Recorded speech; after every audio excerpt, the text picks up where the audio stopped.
What's up, guys? You caught us on another episode of Ask Ryan, where I take your questions directly from Instagram and answer them here on YouTube. So if you want to have your question answered next episode, make sure you go follow me on Instagram. If you're new to my channel, my name's Ryan Pineda. I'm a real estate investor here in Las Vegas. I flipped hundreds of homes, bought hundreds of rentals. I also own multiple businesses doing millions a year in profit. You want to learn more about those businesses, go to ryanpineda.com. Now let's jump into the questions. Question number one is, what is your biggest regret? Man, we're getting dark here right off the beginning. This is a tough thing, man. I like to say that I don't really have any regrets. They're all learning lessons. I think, everything happens for a reason. I don't think that anything is coincidence or an accident.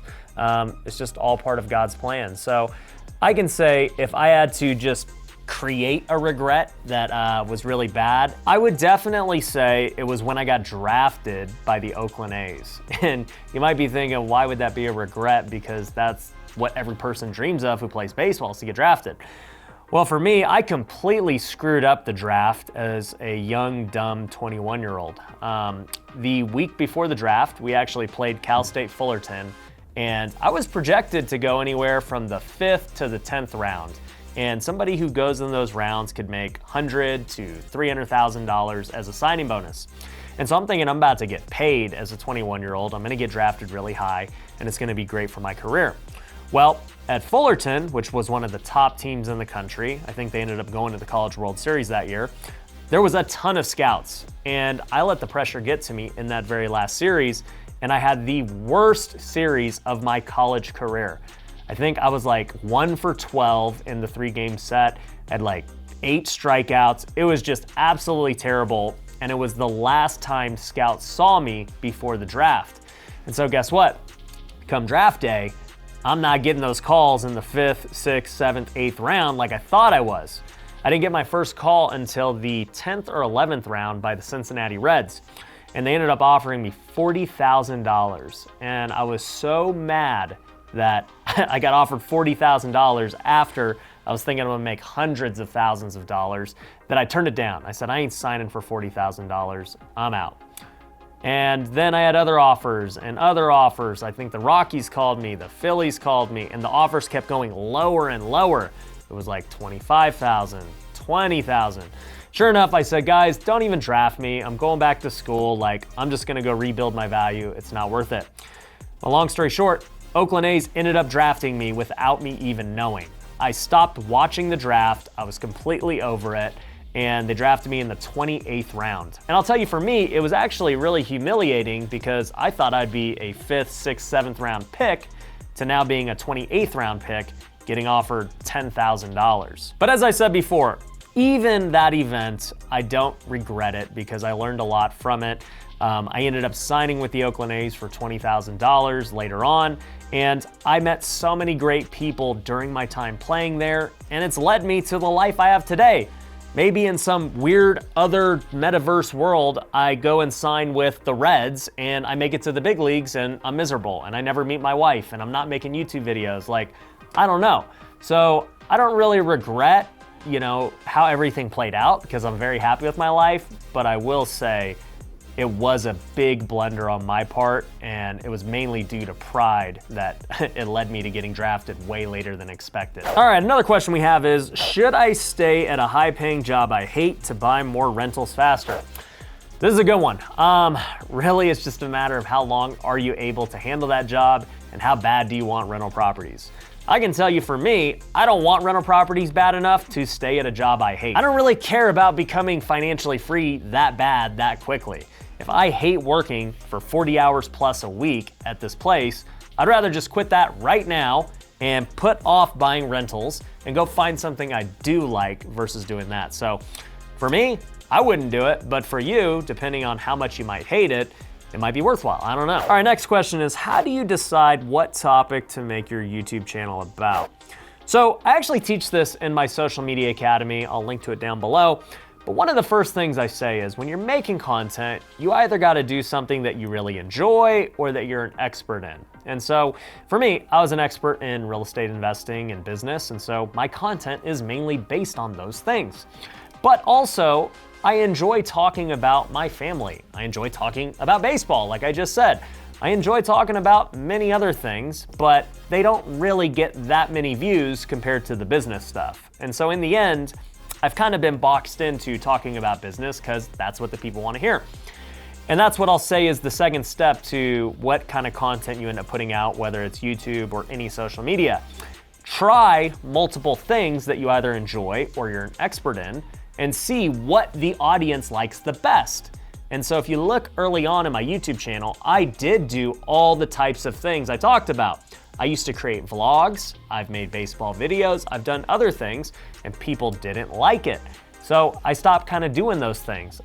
Maybe I should try them again. People might like them this time around, but for the most part, we've had a lot of success doing business and real estate content, and so that's what my box has been in to this point.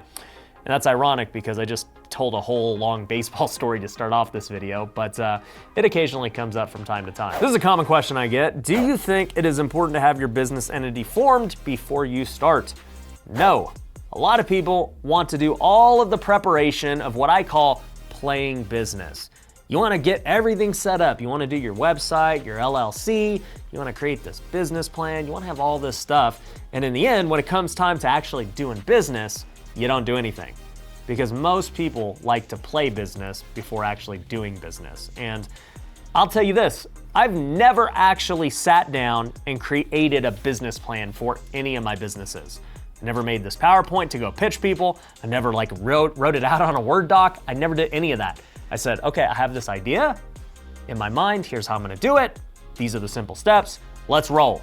I didn't create an LLC for this YouTube channel. I didn't create a business plan for this YouTube channel. I just had an idea, and as we went along, we developed it and we started to systematize it as we got more data and more results. So no, I don't think you need to start an LLC or any of that stuff to start a business. What questions should you ask a contractor when hiring?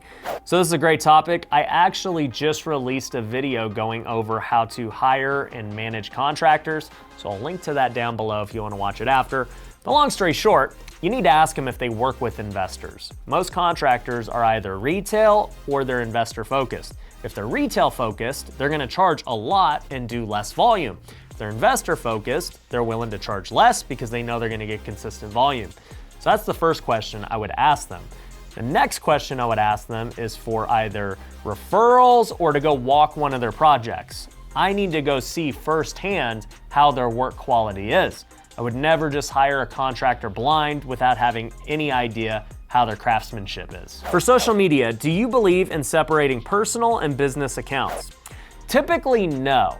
Now, for me, I'm a little bit of a different story. I have my personal account, which I do talk about all my businesses on, but then each of my businesses has their own account. You know, TrueBooks has its own Instagram account. Home Run Offer has its own Instagram account. But I will say, we're not like super focused on those accounts. We're not putting out content like we do on my own. For me, I would rather focus on my personal brand, and everything else will funnel through that to my businesses. Now, I do get this question a lot with my realtors. I own a brokerage called Forever Home Realty where we have over 150 agents. And they always say, should I have a personal account on Instagram and then my realtor account on Instagram? And I always say, no, I think it should just be all one thing, because you don't really have a big enough audience yet where you're trying to split the two. I would just be trying to get all the traffic that I could into one account. And call it whatever you want. I just think you should focus on one account, especially when you're just getting started, and especially if you're a realtor, because a realtor is going to be getting so much business from their sphere of influence. So if you want to get rid of all the people who already know you and start a new account, you're just gonna cost yourself a lot of money. All right, here's another baseball question. I love the baseball questions, guys, because I never get to talk about it anymore. Like I said, how do you feel about MLB teams having to provide housing for MILB players now? So back when I was playing, I sound like a boomer, guys. Back in my day, I had to pay for everywhere we stayed. So we were making $1,200 a month, but on top of that, we had to rent apartments or have host families and pay all the costs associated with that. So the very first place I stayed was in 2011 in Burlington, Iowa. And we had a 2-bedroom apartment that all 4 of us lived in, and we were paying like $250 to $300 a month on that apartment. That doesn't include food. That doesn't include anything. That was just the apartment itself. Now, you do the math. If you're making $1,200 and 300 of it is going towards housing and the rest is going towards food and actually living, freaking makes it really hard. And when you really look at it and you see that these MLB teams are making billions and billions of dollars, and the minor leaguers are making $1,200 having to fight for scraps, it's ridiculous. So I'm happy that MLB is finally, paying this $250 for a minor leaguer to go live in. Like, fantastic, but it's still ridiculous. I think MLB is an absolute joke for everything that they do on how they treat minor leaguers. You could put that on the record.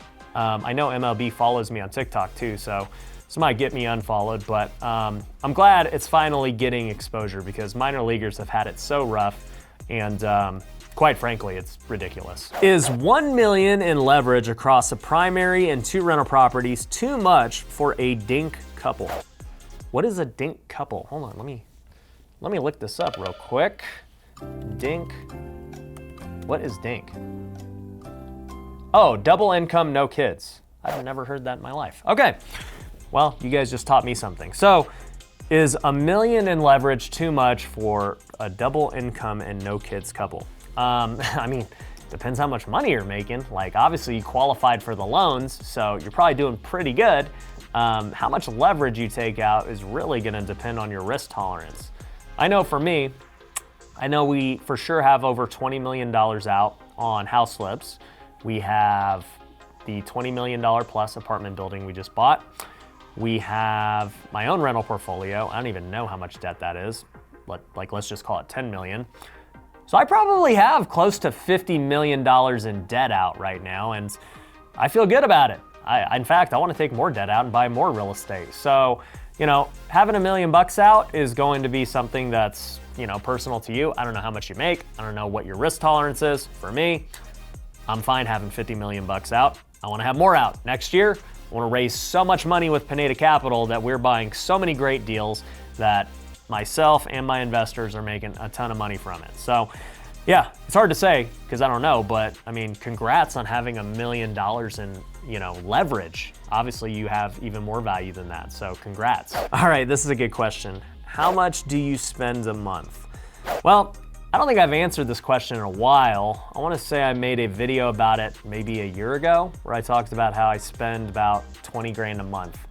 And it's definitely gone up since then. Our lifestyle has for sure increased. I know we're spending more money on food. I bought the Porsche. We are moving into a new house potentially. We've got a bunch of other expenses now that are, really fun and enjoyable. But if I had to put a guess on it, man, I don't know. It might be like at least $30,000. That would be my guess. If it was $20,000 before, let's just say we have added expenses. We're spending a little more on food. We're going on vacation a little more. I would say it's probably like $30,000 at least. And I don't know, that's pretty high, but at the end of the day, it's still like not that much when you really think about how much I'm making compared to that. In fact, it's less than 10% of my income a month. So if you're living on less than 10% of your income, it's really not that bad. But I would say the majority of that is spent on food and experiences. I don't think we're buying like that many material things. I think we're just going on vacation a lot and, doing cool stuff and, treating other people to cool events and cool, dinners and things. So that's what I enjoy doing. And in the end, most of the stuff that I buy anyway gets to be a tax write-off because a lot of it is for content and for my businesses. So I'm not too worried about it. But anyways, I hope you enjoyed this episode of Ask Ryan. If you want your question answered next time, make sure you go give me a follow on Instagram, and I'll catch you on the next one. Peace.